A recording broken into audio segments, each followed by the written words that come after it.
now. 9:05 is the time. 682-1270 is phone number. Normally this is open phones, but instead we're running down to Cheyenne. We're joining us on video is Steve Klein. He is Steve, are you with Wyoming Liberty Group? Yes, I am, Glenn. Okay. Well, I just want to make sure everybody got a hold of, by the way, those watching on video and you too, Steve, I'm getting over being sick, so if I turn my head every 30 seconds and start hacking up a lung, Steve, just keep talking. Okay, will do. Dead air for me. Okay, 682-1270 is a phone number for him. Two things. First off, Steve, you're going to be up in this area. Is it on the 24th, I believe? Yeah, whatever that Saturday is. I think I'm on your show on the 24th. I want to say it's Saturday the 26th. 26th. I don't have all the details yet. There's been a few different things going on around the state for over the last few years regarding smart growth and city planning, and I understand there's been some controversy in Gillette. There's certainly been plenty of controversy here in Cheyenne with the Unified Development Code. So coming up to kind of talk about what we're working on, Why Liberty Group, through the legislative session with land rights. That bill hasn't come through the Legislative Services Office yet, so until it does, I don't want to really talk too much about it. But otherwise, the fight locally continues around the state against planning and against zoning people's property rights away, basically. So I think that's going to be the gist of the talk. But I'll certainly have more details on the next time I'm on your show. So. Absolutely, and looking forward to that. Now, on this one of the topics that we have to bring up here is down in Cheyenne, which, of course, legislative session is going on right now. And there's been a bit of a problem involving something most in the public might look at and think, why would I care about that? No, trust me, you do care about this. What is it with the press passes, Steve? Well, on 2 days ago, the Joint Management Council met in the legislature, and they decided to revoke the press passes, basically access to the floors of the House, of the Senate and the House. There's tables there on the floor that can be used by media with press passes, and they've decided to remove those. Now, it's really not that controversial of a move because most reporters who are up there want a lot more flexibility. When you're sitting at that table, it's not as if you can just speak with legislators. They had to approach you, and I believe there was limited times you could come and go. So if you needed to get somewhere and it was in the middle of a vote, you couldn't just get up and leave. So media still has access to the galleries and upstairs, and so it's not too big of a deal. And in the practical sense, the biggest problem that's arisen is the reasoning behind this revocation, and what kind of came as a surprise to us at Why Liberty Group is I've spoken with several legislators, and this topic has come up in the past, well before the Joint Management Council met, and they were told, well, several things, and the one that actually makes sense is that with the rise of new media, including groups like Why Liberty, we have 2 reporters on staff right now, and they're going to be covering the session. It's not just newspaper, radio, and television that are covering the Capitol anymore. Now you have a lot of new media. And there's concern that there's going to be suddenly 100 bloggers will descend upon the Capitol and all want press passes. To give them any kind of a credit for something, the first time I went to the Capitol, I was a little surprised. I was invited to sit in on a committee meeting, and it was a couple of years ago, and it was one of those do we want a state lottery meetings. And I was really struck by how small those committee rooms really are. In fact, it's usually not even a committee room like you would imagine. They cram people into somebody's office and call that a committee room. So maybe space is a little bit of a problem.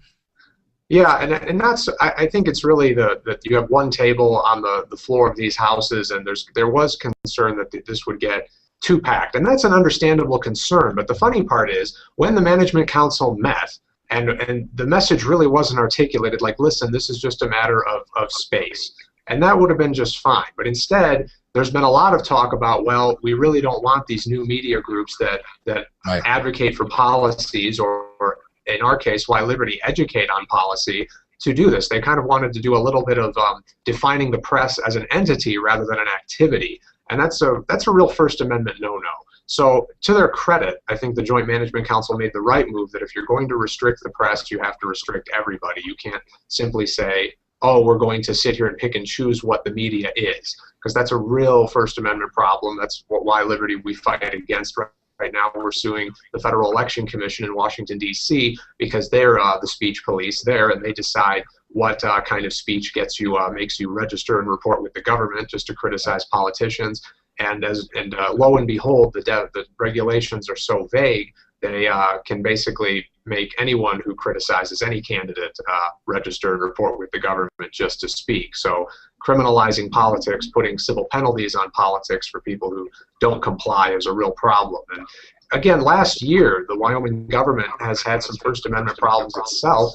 The walkway between the Capitol building and the Hirschler building, which is right behind it, Y-Watch, a group here in Wyoming that covers a lot of issues, had some pro-life posters up there, and a lot of organizations were allowed to put their posters up for certain periods of time, and theirs were taken down, and that resulted in a lawsuit that Y-Watch won, and that cost the government only $1 for Y-Watch, but they also had to pay the attorney's fees for people who brought it. So I think given that precedent, there needed to be a much more solid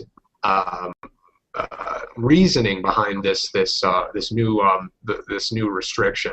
The absolute worst part, and this is just absurd, Glenn, is this has come through, reported in some media. There's a WyoFile piece on this, that allegedly one of the reasons behind this restriction is that a Wyoming Liberty Group reporter, one we had last year, walked over to the press table. He came inside the chambers and apparently gave legislators the evil eye.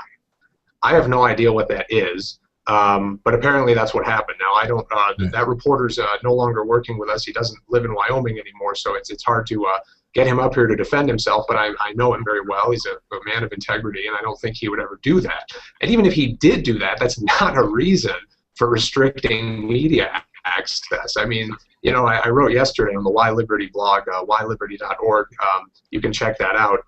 I wrote yesterday how silly it is that we have 3 years ago, this is the legislature that adopted a Code of the West. The first edict in the Code of the West is live each day with courage. And our legislators are allegedly intimidated by the evil eye. Now, I mean, again, that might just be one legislator said that to one person, but it's ridiculous. And well, they mean a yuppie kind of courage. It's a larger problem I'm sorry?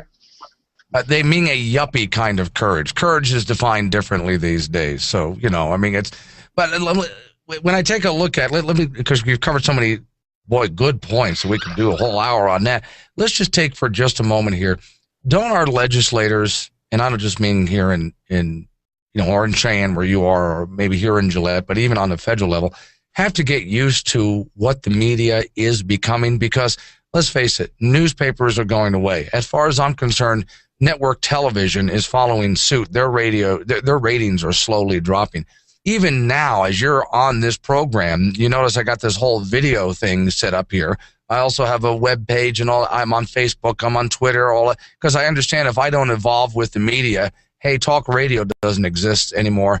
They just have to get used to there's a new way of doing business, and part of that is citizens are going to walk in with their own blogs asking for a press pass, and shouldn't they legitimately be allowed to do that?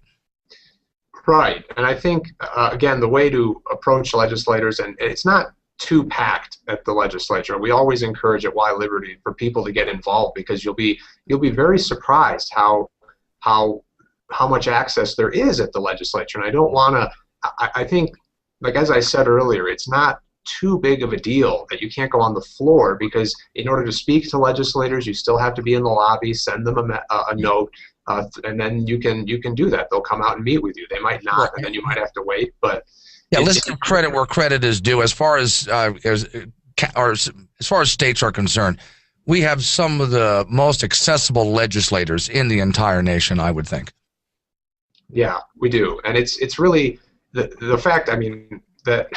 It just becomes problematic when they have this reaction, like you said, to new media outlets, to trying to differentiate us, because we do take strong positions on things. Well, so does the Casper Star Tribune. In fact, they rent office space in the Capitol building. So I don't understand where this excuse. Now, if you wanted to take the absolute and again, I don't like putting intent on people's actions where I can't prove it, but it's no secret also that I think they're just as much. A lot of legislators have as much a problem with old media as they do with new media.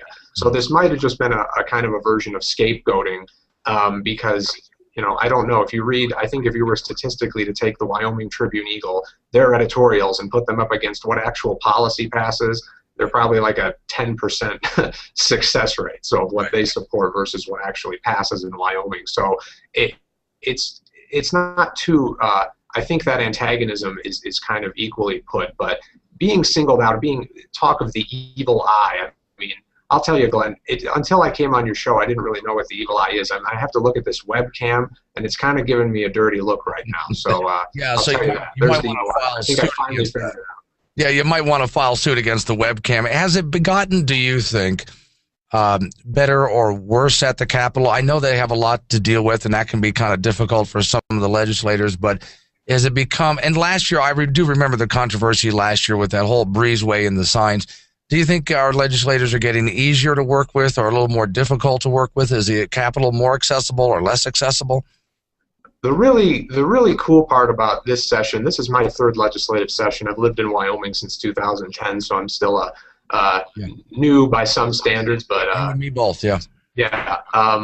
We have 17 new members in the House. That's almost a 1/3 changeover. So the citizen legislature is very real. There are some, especially on the Senate side, who've been around a very long time, since before I was born. They've been in legislature. But even they are very accessible. I think, again, it's a matter of, as far as citizen lobbying goes, and you don't even want to use the word lobbying, citizen advocacy, it's really just a matter of, I think courage. You've got to get up there and you've got to be able to say your piece. And then, of course, articulation. Don't go, if you go in there insulting people, of course they're not going to listen.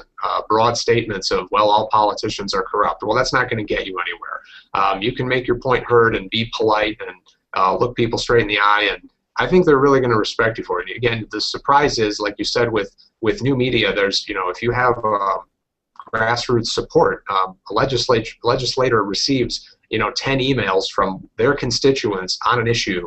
That's a very easy sway. I would say even 5 emails from people who live in their district is a huge impact, especially on something, because we have hundreds of bills coming through during a general session. They have 40 days to deal with hundreds of bills. I would guess maybe 400 by the time all is said and done are going to be considered. So there's plenty that legislators cannot keep up with.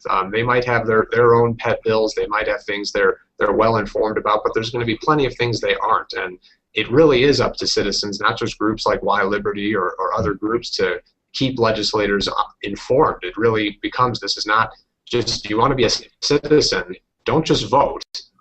Be involved and keep tabs on what your legislator is doing. So I've got to pay a couple of bills, and I want to come back to you real quick and close up with you by asking you, just think about what you do for a living down there. To me, is fascinating at Wyoming Liberty Group. So I want to ask you a little bit about your job in just a moment. What's happening in Campbell County, presented by First National Bank, Campbell County's only hometown bank, downtown in RC Ranch and on South Douglas Highway. The Gillette Challenger League Games Special Needs Children Games will be held Tuesday, January 15th from 6 to 7 p.m. at the Wyoming Center Frontier Hall. Contact Donnie Franzen 680-2061 for more information. The Boys and Girls Club is hosting a kickoff event this Friday with Buzz Schneider, a member of the 1980 gold medal hockey team. Breakfast will be at 7:30 at the Clarion, and from 5:30 to 7:30 Friday night is an ice skate at Spirit Hall Ice Arena, followed by an 8 p.m. showing of the movie Miracle. Ticket prices are $100 for the breakfast, and family night is $20 for adults, $10 for kids, and a family of 4 is $50. Call 685-1050 for tickets. Campbell County Memorial Hospital has a variety of education classes to meet the needs of individuals, groups, or companies, such as first aid, CPR, and community events. Contact the hospital 688-1000 for more information. Hi, this is Greg Blickery at First National Bank of Gillette. Are you planning for that new deck or that remodel for your home this summer? Now is the time to visit with us at First National Bank. We'll help you line up your resources so you can make that dream happen. Member FDIC and equal housing lender, your success is our goal. With 3 banks to serve you, We're Campbell County's only hometown bank. First National Bank of Gillette. I will never forget the day my son Jeremy told me he hated me and slammed the door in my face. I'm behavioral therapist Janet Lehman. Behavior problems can turn the child you love and your life into a nightmare. That's why my husband James and I created the Total Transformation, the step-by-step program that shows you how to fix the worst behavior problems and get your child to respect and listen to you again. No matter what the behavior, defiance, backtalk, angry outbursts, disrespect, we can help you stop it. Now you can get the Total Transformation for free. All you need to do is get the program and let us know how it works for you. You can keep it forever for free. Limited number of free programs available. Call now. 1-888-535-1648. 1-888-535-1648. That's 1-888-535-1648. 1-888-535-1648. You can listen to Glenn online, on your phone at any time. No matter if Glenn is on the air or not, just go to boldrepublic.com to find out how. News Talk 1270 KIML. 921 is the time. 682-1270 is the phone number. Steve Klein from Wyoming Liberty Group is joining me. And for those watching on the YouTube video, well, for those not watching on YouTube video, why not? BoldRepublic.com, you can click watch it live. It'll be posted up a little bit later, so you can go back and watch again when it's not live. 682-1270 is the phone number. Let me ask you a little bit about Wyoming Liberty Group, because I talk to you folks down there quite a bit, Steve, and get information from you. I mean, you've become a pretty good resource for this radio show. What do you do down there? Specifically, Glenn, I'm a staff attorney. I've worked now, and again, I moved here in 2010, and I only graduated law school in 2009, and have been working as pretty much in constitutional law ever since law school. That's a pretty broad term, but I started writing about gun rights from a legal angle, and spent a summer at the Federal Election Commission during law school, where I realized what kind of power one federal agency, a very small one, can wield, and what they can do to small grassroots speakers when we already have a First Amendment that's pretty clearly states Congress shall make no law abridging the freedom of speech. So I work, with another attorney named Ben Barr, who he lives in the cesspool, Washington D.C., but he's a University of Wyoming graduate, and I met him at the FEC, and he left, and we both work with Y Liberty and work here to vindicate constitutional rights, specifically the First Amendment. Hopefully we will be able to branch out in the future, but I've always viewed the First Amendment as the reason it's number one is because if they take away our speech rights, all other policies are pretty much moot as well, because we won't be able to really speak up and speak out. So, pardon me, I'm sorry, I'm still hacking up the rest of that lung. About a third of it left, and I'm done. And I won't be able to breathe because there'll be no lung left after that. Part of the reason I'm asking that is around here in Campbell County, the folks out here drill and dig for a living primarily. So much of the nation's energy comes out of here. So they would take a look at you. Now, I understand what you do, but to explain to them, what exactly do you produce that helps them in a think tank? Well, I pride myself in the law in that I'm trying to get rid of it.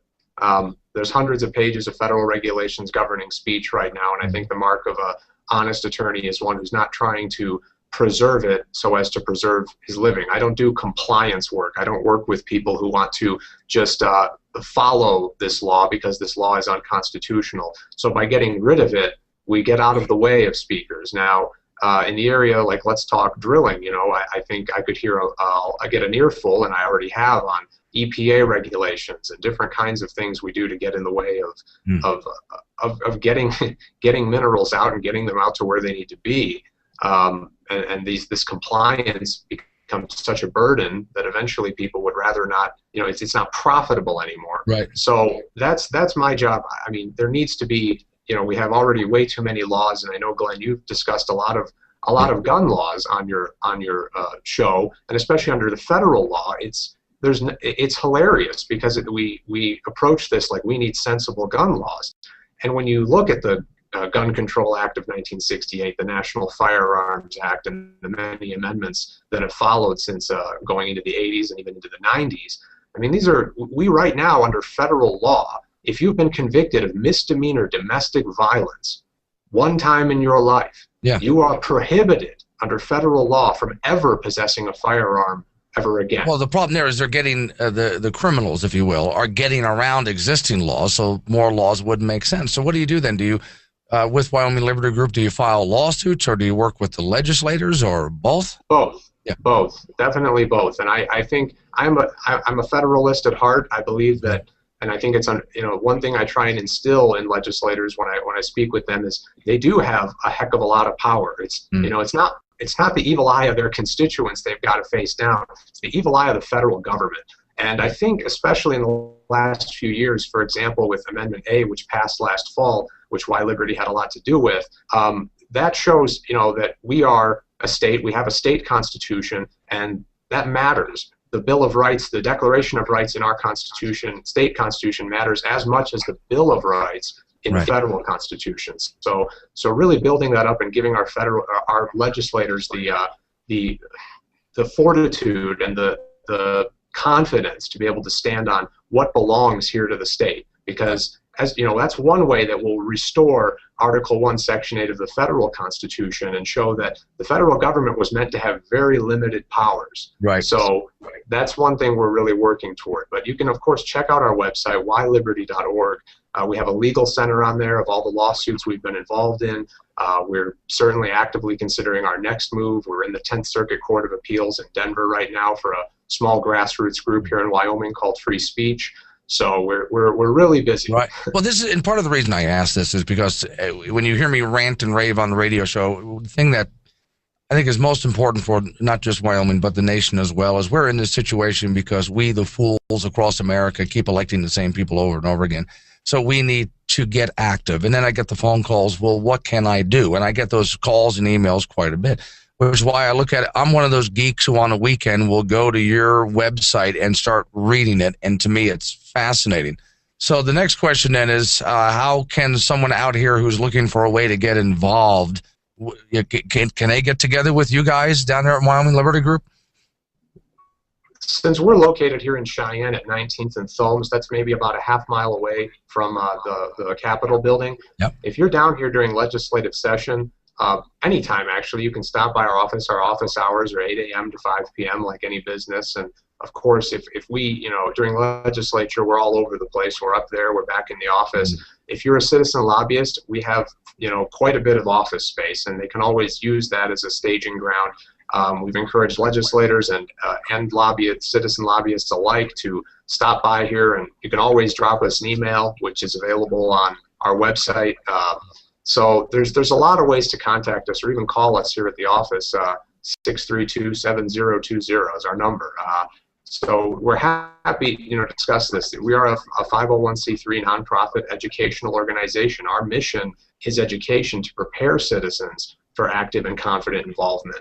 So I would say not just our website, Glenn. There are now so many resources out there that people can use to get educated. Hillsdale College, my alma mater, is now offering an online Constitution course, and I think they have several that you just have to go in and watch these videos, and they really prepared me to be an active citizen, and really, I would not be who I am today without that education. And I don't think they can replace a 4-year degree with online courses, but it can certainly give you a grounding in founding principles and understanding what liberty really is. Sure. Yeah. So what I'm trying to do is connect. As far as I'm concerned, we got 2 years to the next election. And so it's time to start connecting the right people with the right people. So Wyoming Liberty Group is one place to go, and I'm a big fan of you guys, which is why I made sure that you guys have this secret little link to get in and talk to me from time to time. Steve, I'm looking forward to our next conversation. It's going to be very interesting, and you are coming up here to speak. Was on 25th or 26th that you said as well, but we'll make sure to have you on before then. Thanks a lot, Glenn. All right. Thank you for coming on. It's a new year. Start